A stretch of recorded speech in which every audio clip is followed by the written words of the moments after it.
All right, here we go. We are ready for part 3 of the critique. This should be the last part of it, and then we'll be on to other stuff. So let's see what we have in here to look at. The Hotel Del. What a beautiful place. If you ever get a chance, try to stay there. The only thing I can think about this one, there are two issues to bring up. One is that it's a bit overexposed. So that's going to be incredibly easy to solve. The other is the composition is just a bit static, and that's also going to be pretty easy to solve. So let's deal with overexposure first. It's a beautiful, looks like sunset shot. The low sun is really lighting up the buildings, but the sky is bright. The down here on the sand is bright. What used to look like it was an old pier or something. Well, let's see if we can make that a little better. So we use our old friend a duplicate layer, and we'll go to multiply. Ooh, we might not have to do much else. Let's drop the opacity of this layer a little bit.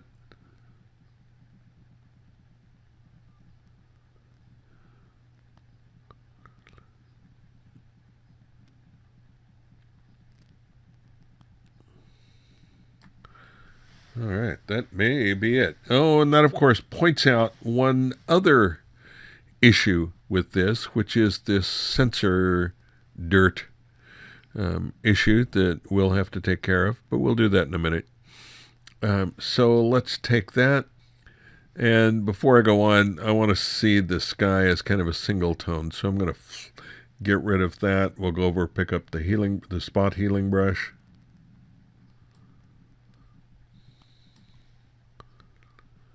Put it over the little bit of dirt, click on it, and lo and behold, it's gone. Cool. Now, we could decide, would we like that sky to go even a little bit darker? There's virtually nothing else in here that's that color. So, we could create a mask of the sky that might work out really well. At this point, to be honest with you, it's not necessary. I just want to show you a couple of ways to do it. But first, I want to change the composition a little. When you've got something square across the middle, what you've done is divide your world into two universes, the universe of the sky and the universe of the foreground. So which of those is most important? Which has more of the information that you need to tell your story? Well, in this case, the sky is pretty much the same sky all over the place. But we've got some interesting stuff here in the foreground that we could bring out. So I'm going to crop a little of that sky out.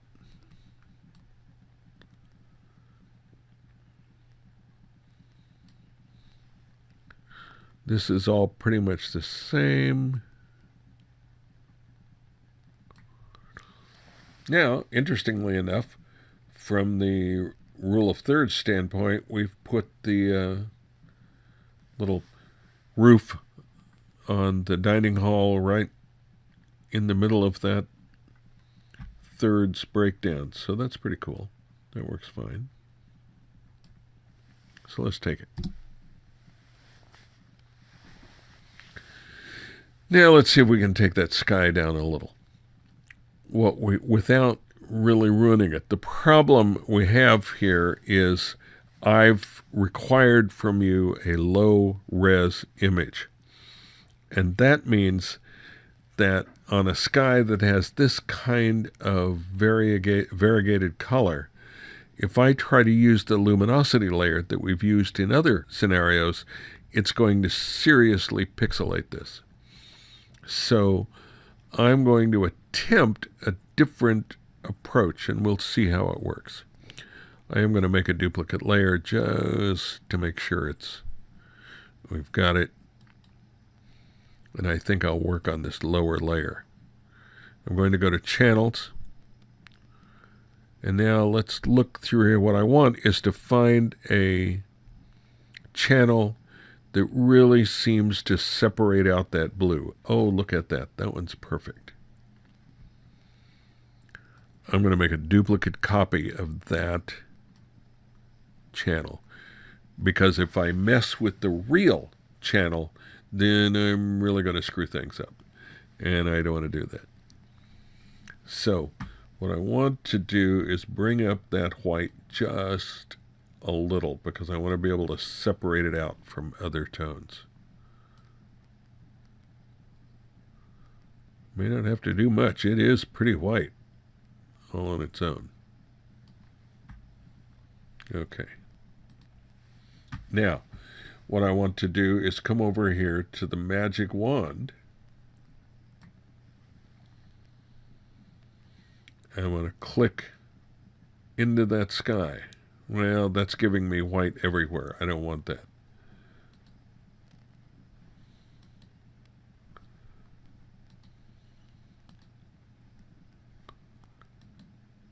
There we go. I just want it high. I'm going to need a little more tolerance than that, maybe 15.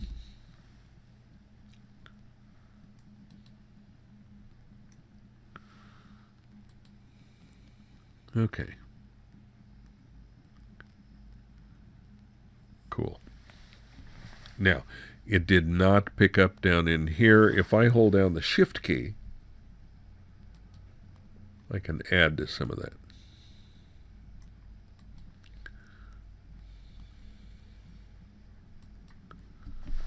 Okay. Now, once I've made that selection on any of these layers, when I go up to here, you'll notice that selection's still there. So I can now come back down to here and get rid of this copy. Basically, what I've done is use that layer to create what's referred to as an alpha mask. Let me go back to my layers, and lo and behold, everything is right there. Isn't that cool? So, I'm going to darken that selection, but just the selection. So I can come in here to Image, Adjustments, Curves. Where is this mostly? If I hold down the Alt key, see the little circle appear on the curves line? That's where that tone is. And it's pretty even everywhere. So I'm going to pull this down.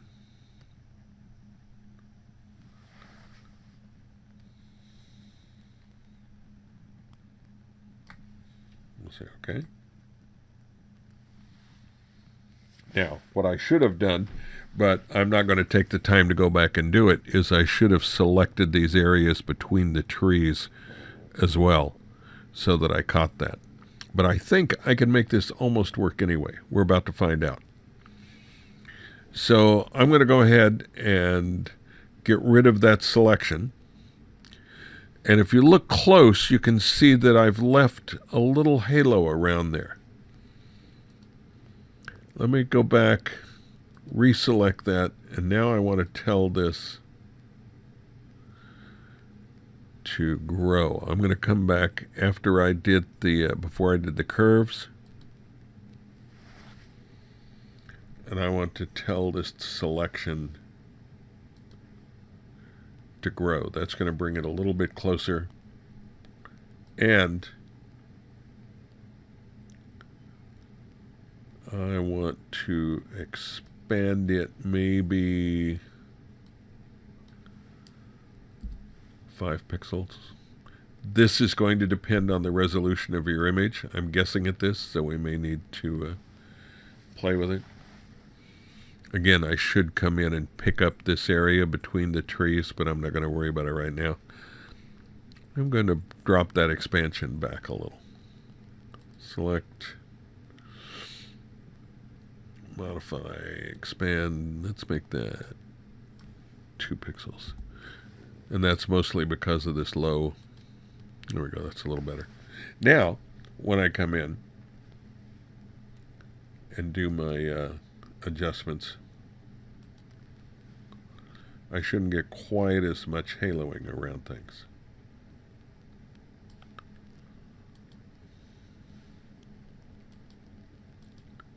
Yeah, cool. Now there's still a little bit. And what I could do is come through around here, for example, and if I had left halos around all of this, I could pick up this color, pick up my brush, and tell this to darken. It's not going to darken that tree because that tree is already darker.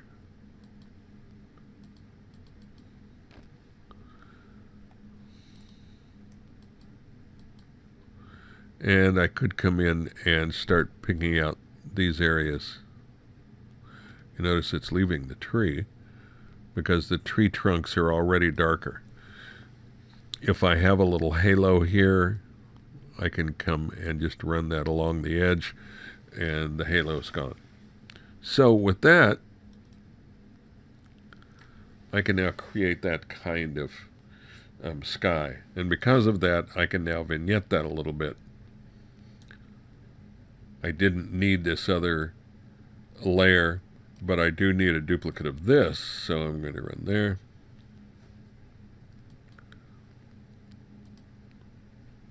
We'll multiply, set them.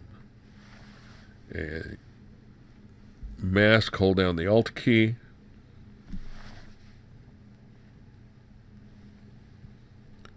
And now with a white brush and a big soft brush, oops, maybe not that big.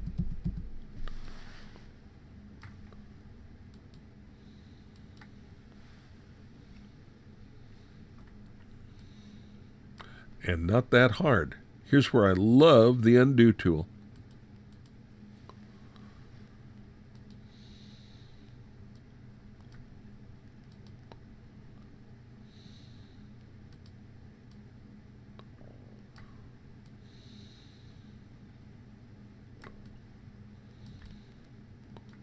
I bring it down just a little bit at a time. I want this vignette to be very, very subtle. We can help that just a touch. Yeah, let me bring that up a little more.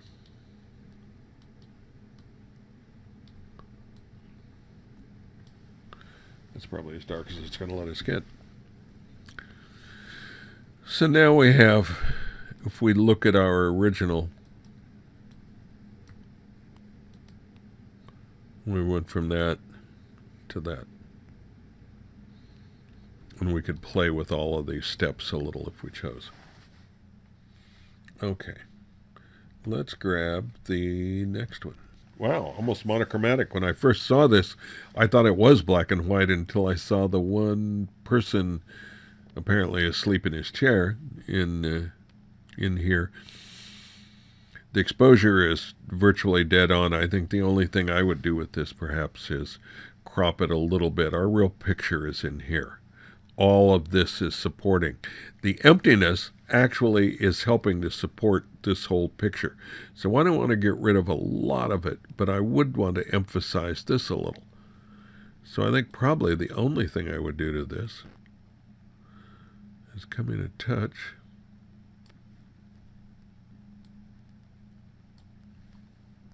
Maybe get rid of this distracting element, the projector in the room. Maybe that door.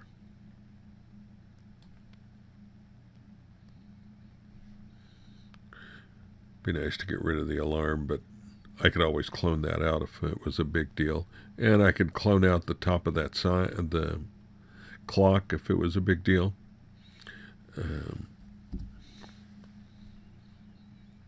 Actually, to me it kind of is, so I am going to clone it out.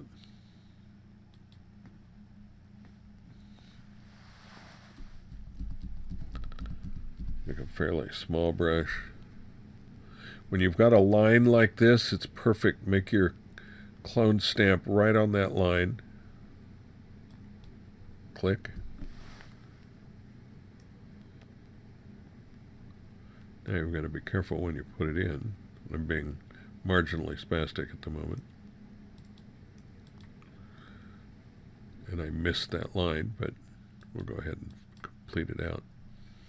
But you can see how easy it would be to take that out. And I think that's all I would do to that picture. I think it's an interesting shot. I expect to hear a soundtrack with some snoring going on in the background. Oh, very cool. Nice depth of field in that. I would just make this a little more dramatic.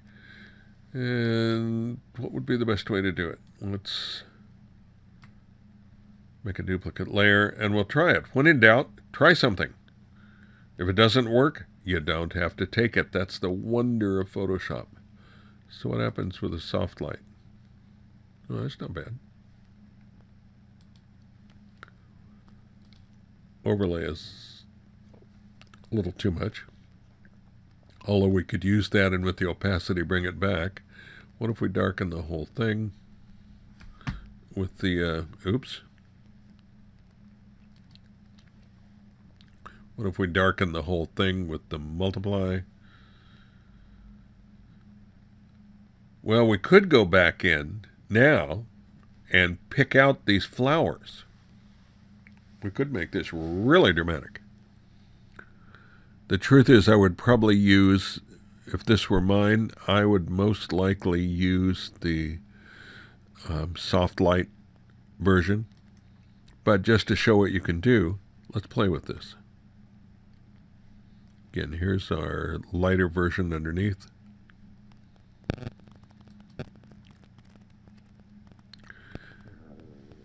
And now all we'd have to do is pick up a black brush. I'll just do a few of these so we don't take all day at it. But we could lighten these flowers, the flower blossoms a little.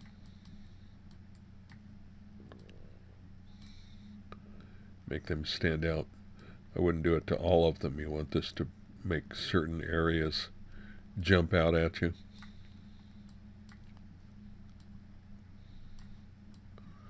And with that, then, we can really almost paint this picture together.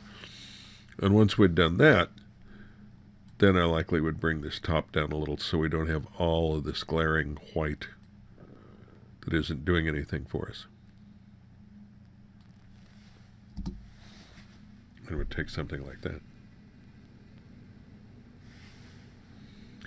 Okay, let's look at our last one here. What do we got? Oh, that's fascinating. You've got somebody who is levitating.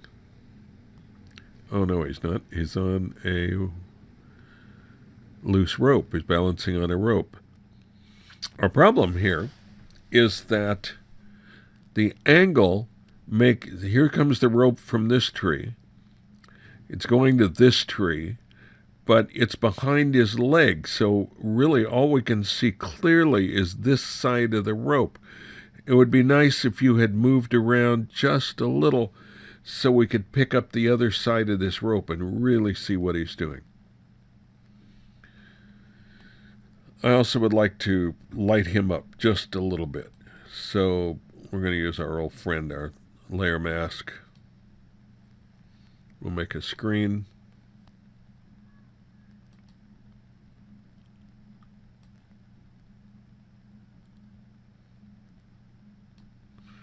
That alone might do it, but I'm going to hold down the Alt key, do a reverse mask. Pick a white brush.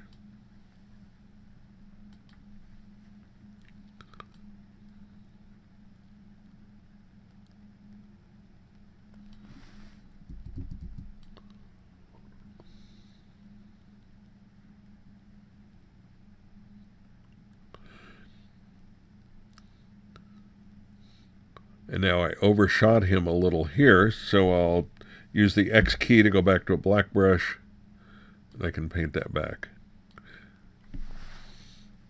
Now, if I like that effect, but I would like it even more so, when you duplicate a layer, we duplicate everything about that layer. So if I grab this and bring this down and duplicate that layer, I can lighten him up a little more.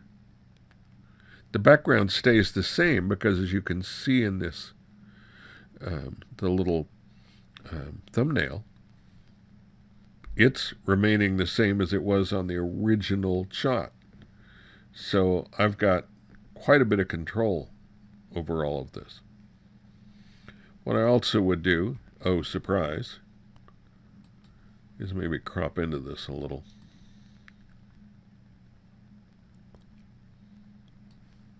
We don't need all of this tree as a frame. Some of it is kind of nice. And then it would be nice to have a little bit more room because this directional line is really pointing this way. But the big thing was really look in your viewfinder, see what's going on. He's on this slack wire. Move around to where you can see it. I think it'll help a lot. So, okay then. I think that's pretty much it for this assignment. You guys did some really nice work. I'll look forward to seeing even better work as we go on. So take care.